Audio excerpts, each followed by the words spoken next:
성경 말씀 디모데전서 5장 3절에서 12절까지 말씀 가지고 너 하나님의 사람아 라는 제목으로 말씀 증거하도록 하겠습니다. 여러분들은 세상 사람들에게 가족을 포함한 또 여러 그 사람들에게 이웃들에게 어떤 사람으로 불려지기를 원하십니까?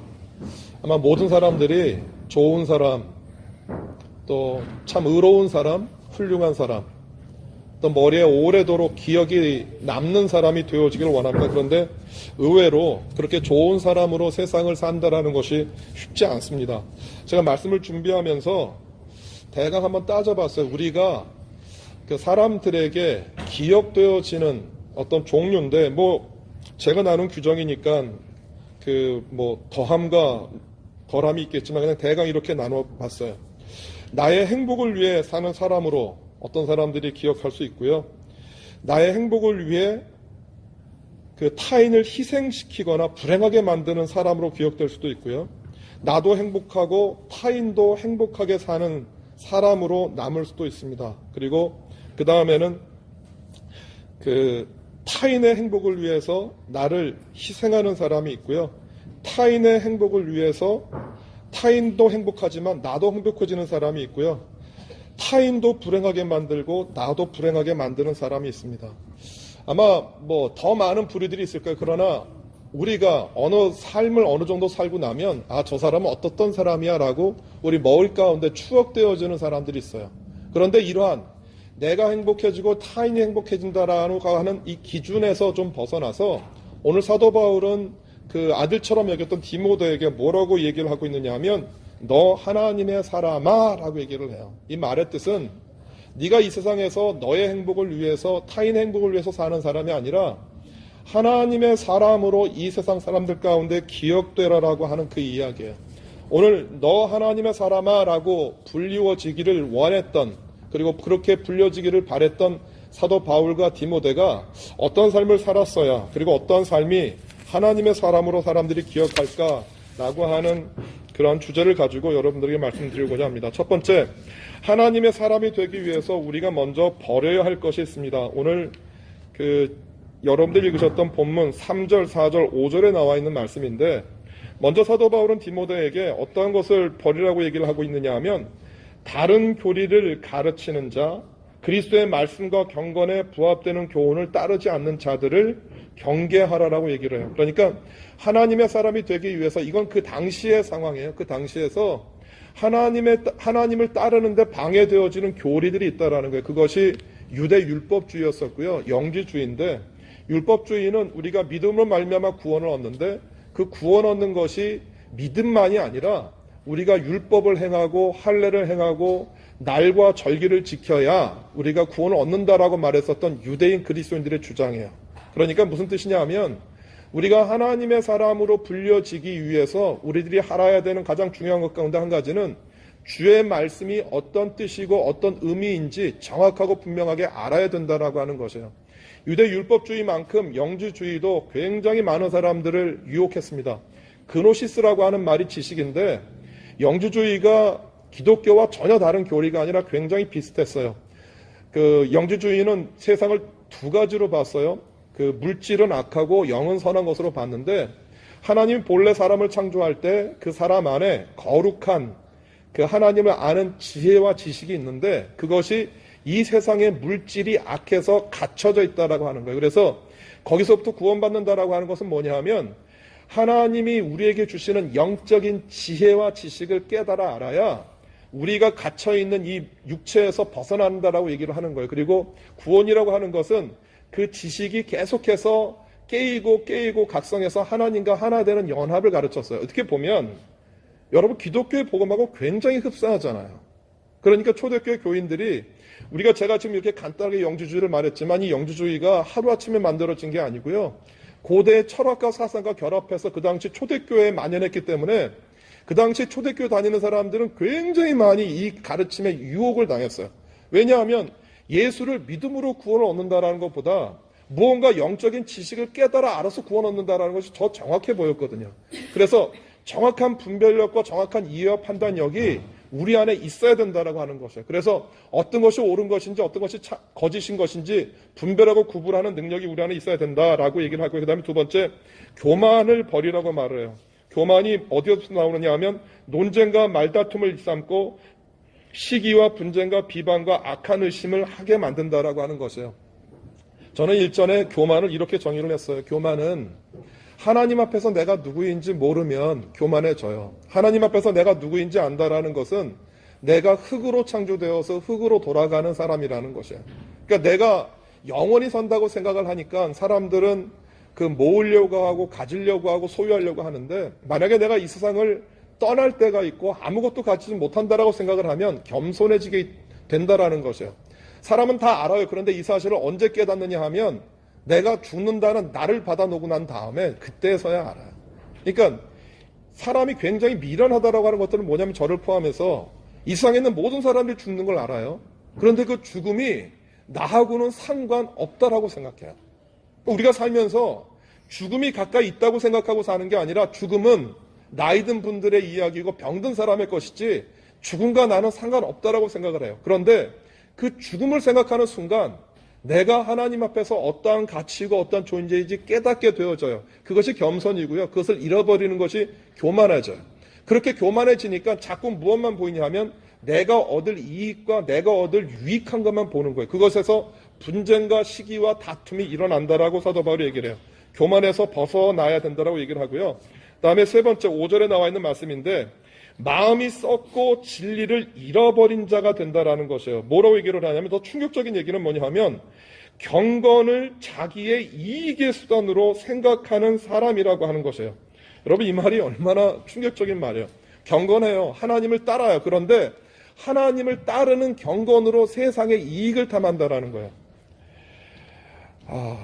이게 사실은요, 명확하게 구분하기는 어려워요. 어느 순간부터 내가 하나님을 진심으로 따르고 어느 순간부터 하나님을 따르는 것을 이용해서 나의 이익을 삼고 나의 유익을 삼고 나의 이름을 알리려고 하는 것인지 정확한 기준을 나누기는 어렵지만, 사도 바울이 이 이야기를 왜 했느냐 하면 자기도 느끼는 거예요. 저도 사역을 하다 보면 어느 순간 나의 이름, 나의 사역, 나의 유익을 위해서 일하려고 하는 충동이 굉장히 많이 일어나요. 내가 주님을 따라요. 내가 주님을 섬겨요. 내가 주님을 따라감에도 불구하고 그 따라가는 것이 하나님 나라와 하나님 영광이 아닌 나의 이익과 유익을 위해서 삼고자 하는 경향성이 있다라고 하는 것이에요. 그런 것들로부터 너희가 벗어나고 떠나야 된다라고 사도 바울이 이야기를 해요. 이것을 종합하면 오늘 여러분들의 그 주보에 나가 있는, 그리고 화면에 띄우는 그 두 가지의 삶으로 나눠져요. 자족하는 삶은, 그리고 자족하지 못하고 부자가 되려고 하는 삶. 내 스스로에 대해서 세티스파이 하지 못하는 것이에요. 항상 부족하기 때문에 그 부족함을 무엇인가로 채우려고 하는 삶이라고 하는 것이에요. 자족하는 삶에 보면 경건에 이르는 큰 이익이 있고요.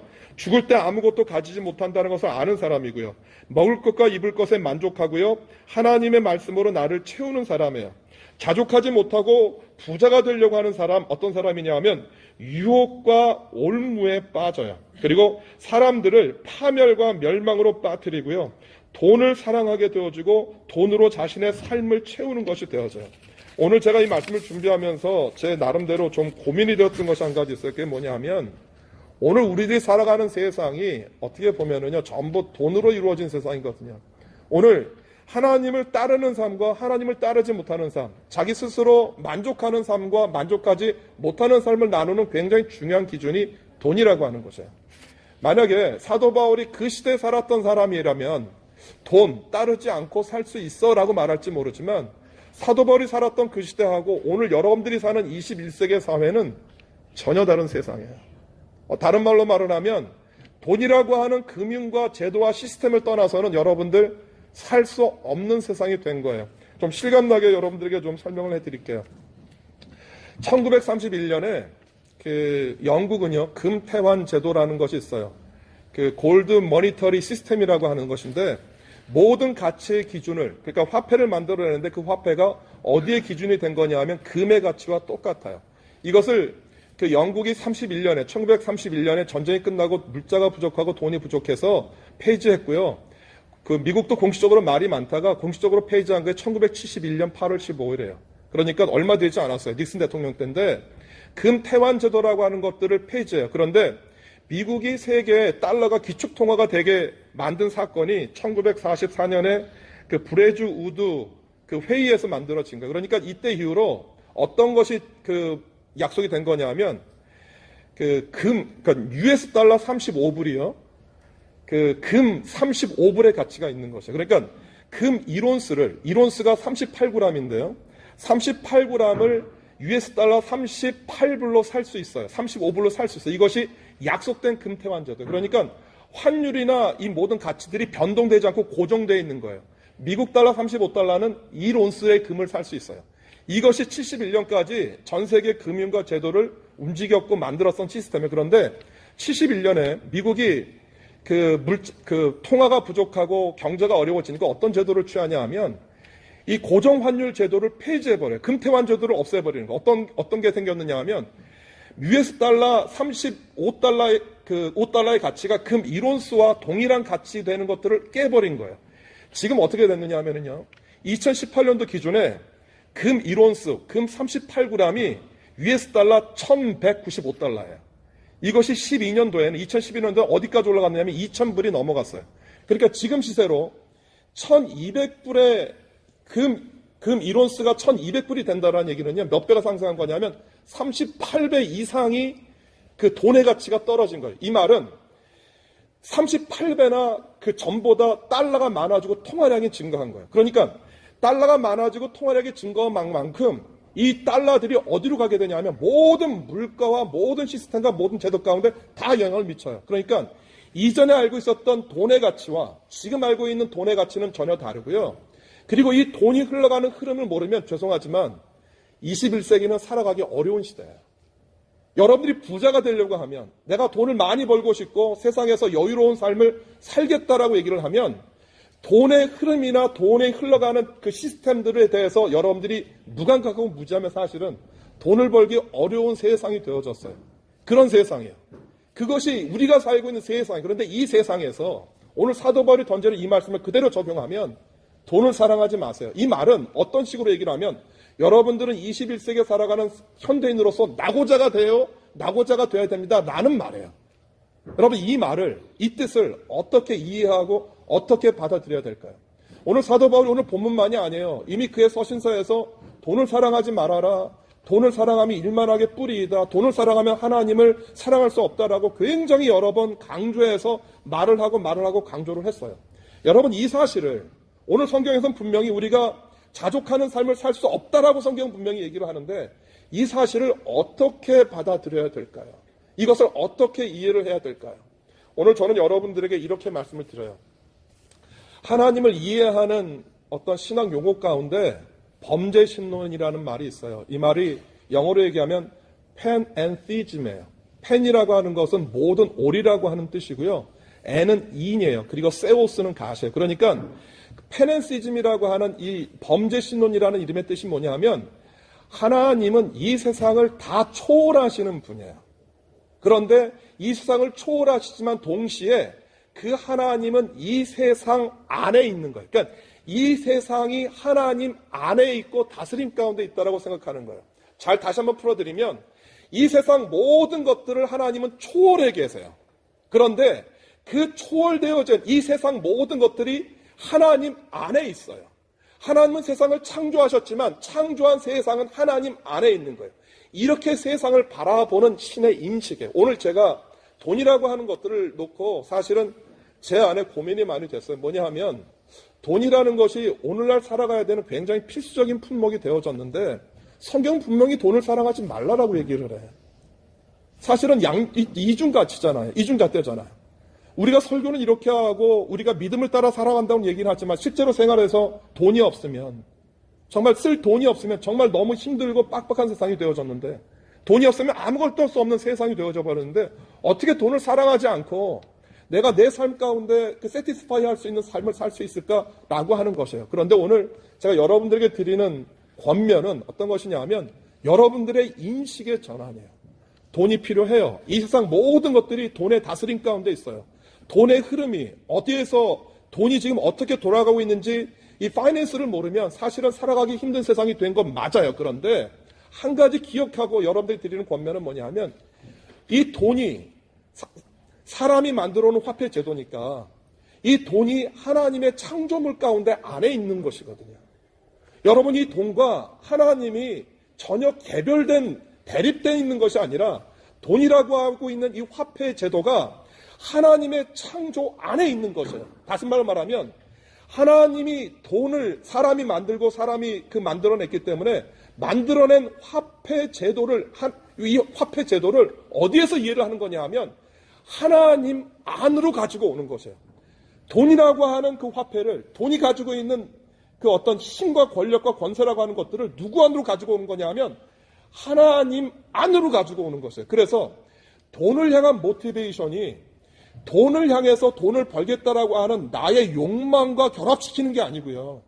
돈을 향한 나의 욕심, 나의 모티베이션, 나의 모든 디자이어를 돈이라고 하는 화폐 제도한테 두는 게 아니고요. 모아야겠다라고 하는 생각이 드는 게 아니라 돈이라고 하는 그 개념을, 돈을 가지고 할 수 있는 일이 정말 많이 있어요. 돈이라고 하는 그 제도의 개념을 어디 안으로 가지고 오는 거냐면 하나님 안으로 가지고 오는 것이에요.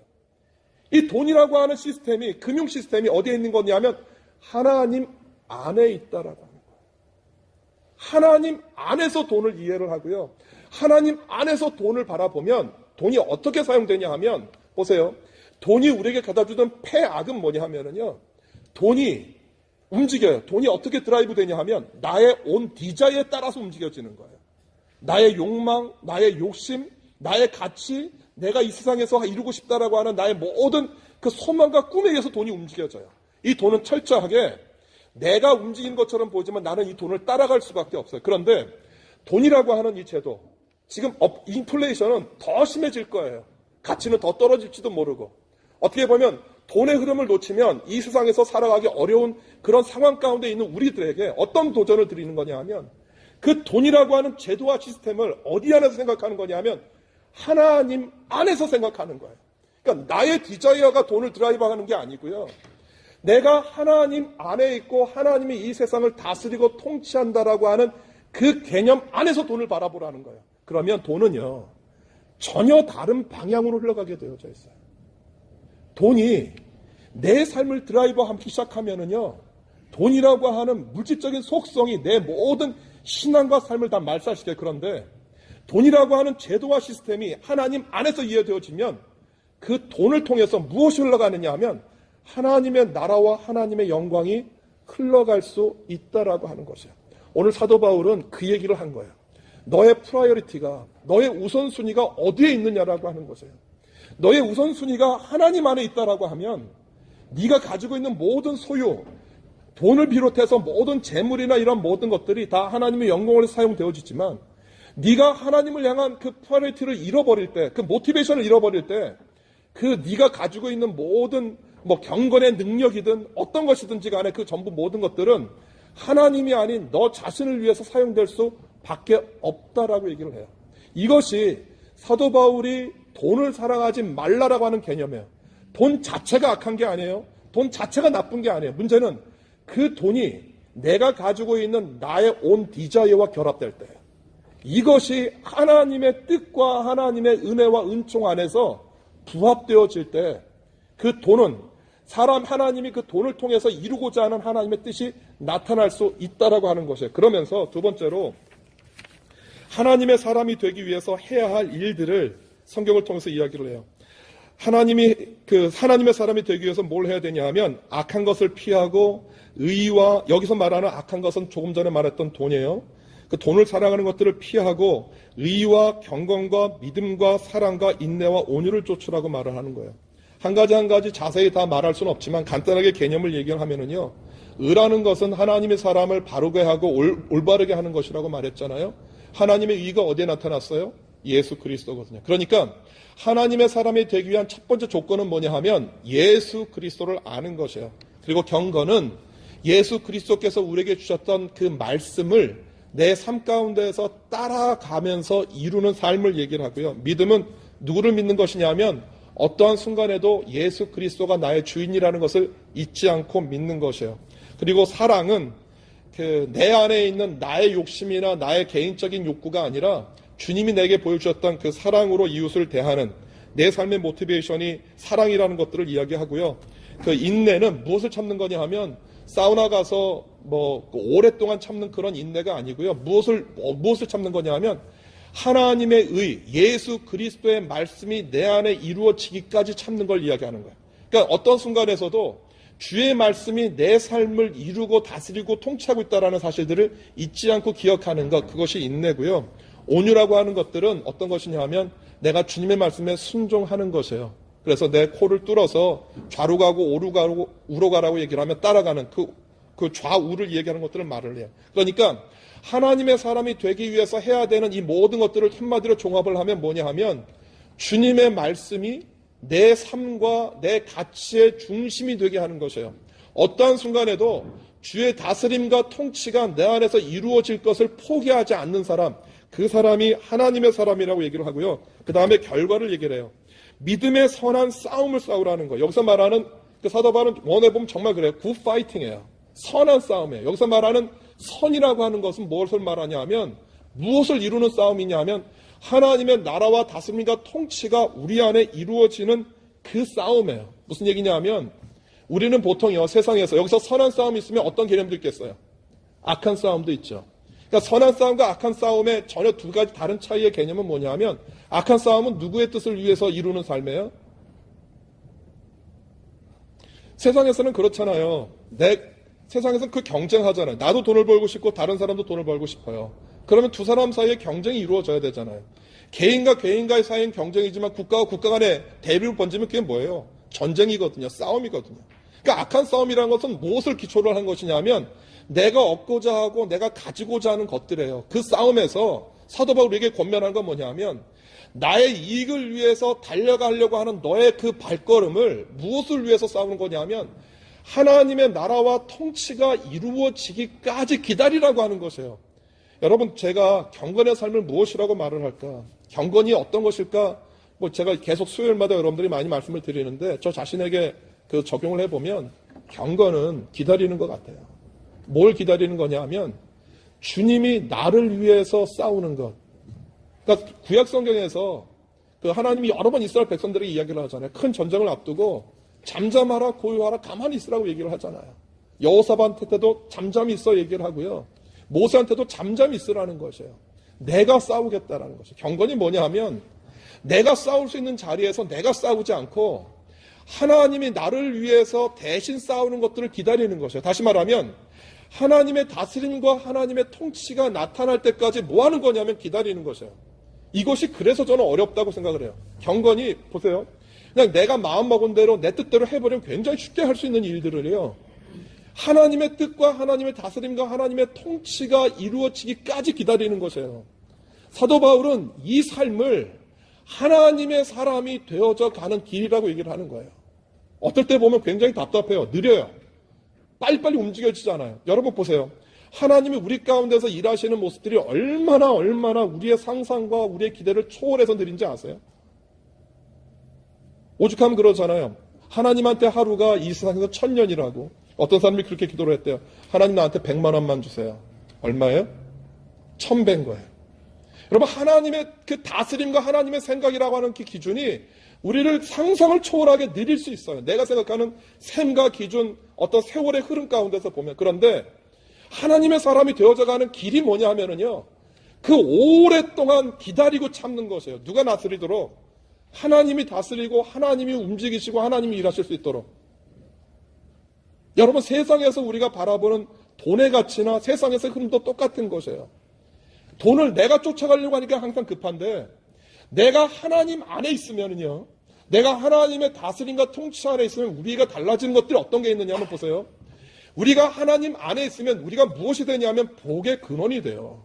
복의 근원이 된다는 얘기는 뭐냐면 세상을 다스리고 정복하고 이 세상이 충만해지는 복이거든요. 그러니까 무슨 얘기냐면 내가 하나님의 다스림과 통치 가운데 들어갈 때 이 세상에 있는 돈과 재물은 따라오게 되어져 있는 것이에요. 믿으세요? 아무도 아멘을 안 하세요. 내가 하나님의 다스림과 통치를 따라가면 이 세상에 있는 돈과 명예와 물질은 따라오게 되어져 있어요. 이게 하나님의 법칙이고 성경의 법칙이에요. 믿으세요? 그런데 내가 돈을 따라가게 되어지면 뭘 놓치냐 하면 하나님의 다스림과 통치와 기다림을 놓쳐요. 왜냐하면 급해 보여요. 지금 투자 안 하면 망할 것 같고 기회가 없어 보여요.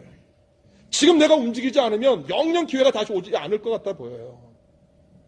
그 순간에 놓였을 때 우리가 뭐를 더 기대하고 무엇에 더 우리가 초점 맞추는 거냐 하면 하나님의 나라와 다스림과 통치를 바라보는 것이에요. 그래서 어쩔 때 보면은요, 하나님의 사람이 되는 것이 어떨 때 보면 시루를 되게 거스르는 것처럼 보이고 모자란 사람들처럼 보여요. 그렇잖아요. 지금 팔아야 될 때인데, 던져야 될 때인데 움직이지 않는 거예요. 주께서 말씀하실 때까지. 그런데 그 결과는 지금은 어떨지 모르지만 시간이 지나고 세월이 지나면 하나님 우리에게 하신 약속, 절대 손해나지 않겠다, 손해나지 않게 하겠다라는 것이에요. 너희를 망하지 않게 하겠다라는 것이에요. 내가 너를 돌보고 내가 너를 지키고 내가 너와 함께 하겠다고 약속하시는 거죠. 하나님의 사람이 되기 위해서 여러분들이 하셔야 되는 원칙 가운데 한 가지는 뭐냐 하면 세상을 분명히 지혜롭고 현명하게 바라봐야 돼요. 틀림없어요. 그러나 그 세상을 바라보는 지혜와 그 세상을 바라보는 명철함을 의지하는 게 아니고요. 내가 하나님 안에 있고 이 세계가 하나님 안에 있다라고 하는 하나님의 크심을 인정하는 거예요. 크심을 인정하고 그것을 인정하기 때문에 내가 오늘 뭐 할 수 있는 거냐면 기다리는 거예요. 준비하는 것이에요. 주님이 일하시며 주님이 역사하시고 주님이 나타나실 때까지. 그래서 오늘 예동교회 속해 있는 여러분들이 저는 부자가 되게 해달라고 기도를 해요. 그런데 그 부자가 여러분들을 위한 부자가 아니고요. 여러분들을 위한 부자가 아니라 하나님 안에 있는 부자가 되어졌으면 좋겠어요. 돈을 사랑하는 것이 아니라 내가 하나님을 따라가기 때문에 그 돈과 물질이 여러분들의 인생과 삶을 따라오기를 바라요. 그 은혜와 그 복이 있기를 바라고요. 이것이 성경에서 오늘 이야기하고 있는 하나님의 사람이에요. 이렇게 믿음을 따라 산 결과를 사도 바울은 디모데에게 뭐라고 얘기를 하죠? 영생이라고 얘기를 해요. 영생이라는 뜻 뭐라고 말씀드렸어요? 시작도 끝도 없이 주어지는 생명이거든요. 영생은 내가 그 믿음의 길을 선택할 때 오늘 지금 나에게 임하는 거예요. 지금부터. 언제까지? 내가 죽어서 하나님의 나라에 갈 때까지. 영생은 언제나 단어는 현재, 지금. 조의 아이오니오스라는 뜻이거든요. 시작도 끝도 없이 주어지는 생명, 그 생명이 내가 하나님의 사람이 되어서 살 때 나에게 주어져요. 역으로 말을 하면 하나님이 내게 주어주시는 그 믿음의 삶, 가치의 삶을 내가 따라가지 못하면 역설적으로 말하면 무엇이 내게 이루어지지 않는 것이에요. 영생의 삶이 나에게 이루어지지 않는 것이에요. 여기에는 죄송하지만 타협이 없어요. 내가 협상할 수 있는 영역이 아니에요. 오늘 여러분들이 제가 설교를 처음 시작하면서 어떤 분들이 되기를 원하세요? 어떤 사람으로 기억되기를 원하세요? 어떤 사람으로 여러분 자녀에게 불려지기를 원하세요? 어떤 사람으로 교회에서 여러분들이 비추어지기를 원하세요? 여러분들이 언젠가 장례식을 다 하실 거 아니에요? 장례식을 치르는데 많은 조객들과 그 많은 사람들이 와서 여러분들을 향해서 뭐라고 얘기할 것처럼 보이세요. 저는 그 어떤 말보다도 우리의 직분이나 우리가 가지고 있는 어떤 그 위치가 아니라 그렇게 여러분들이 불려졌으면 좋겠어요. 당신은 하나님의 사람이었습니다. 당신은 어떤 순간에도 주님을 쫓아갔던 사람이었습니다. 어떤 순간에도 주님을 놓지 않았던 사람입니다. 라는 말로 불려지는 저와 우리 모두가 되어지기를 주님의 이름으로 소원해요. 기도하겠습니다.